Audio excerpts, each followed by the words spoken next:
Jag och David ska göra något dumt. Okej.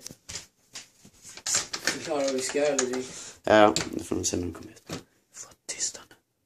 Och vi...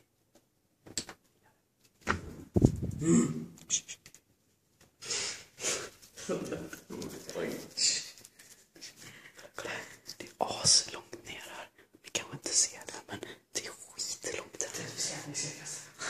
Jag ska kasta den här kondomen. 15 våningar. Okej, det är bara 4, men det är rätt så stort. Alltså det kommer låta som in i helvete. Okej. Jag kan inte. Okej.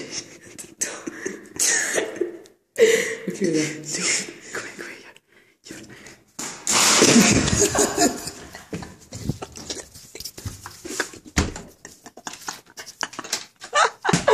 Fan, face. Okej.